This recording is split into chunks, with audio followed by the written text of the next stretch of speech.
Ya Hussein,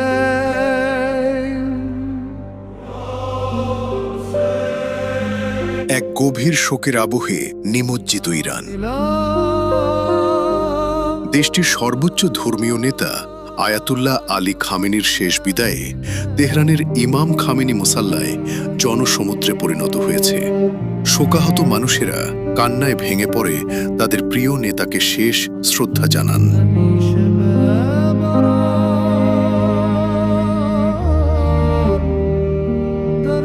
এই ঐতিহাসিক মুহূর্তে ইরানের পতাকা হাতে হাজার হাজার মানুষ একাত্মতা প্রকাশ করেছেন।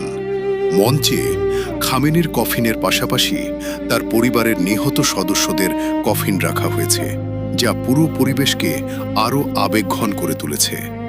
ইরানের কর্তৃপক্ষের পরিকল্পনা অনুযায়ী সোমবার পর্যন্ত তেহরানে শ্রদ্ধা জানানোর পর মরদেহ নেওয়া হবে ধর্মীয় শহর কোমে।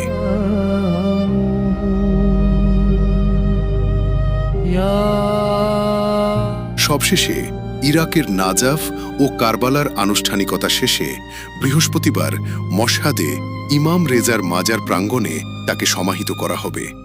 জানাজায় মানুষের ব্যাপক উপস্থিতি দেখে অবাক হয়েছেন মার্কিন প্রেসিডেন্ট ডোনাল্ড ট্রাম্প। তিনি দাবি করেন, এর মাধ্যমে প্রমাণিত হয়েছে যে ইরানের জনগণ খামেনিকে সমর্থন করে, ঘৃণা করে না। পাশাপাশি তিনি জানিয়েছেন, এই শোকের সময়ে ইরান যুক্তরাষ্ট্র আলোচনা সাময়িকভাবে বন্ধ থাকবে। অন্যদিকে ইরানের প্রেসিডেন্ট মাসুদ পেজেশকিয়ান এই শোকের দিনেও ইসরায়েলের সামরিক আগ্রাসনের তীব্র নিন্দা জানিয়ে আন্তর্জাতিক সম্প্রদায়ের ভূমিকা নিয়ে প্রশ্ন তুলেছেন। মধ্যপ্রাচ্যের বর্তমান অস্থিরতা দূর করতে কার্যকর পদক্ষেপের আহ্বান জানিয়েছেন তিনি।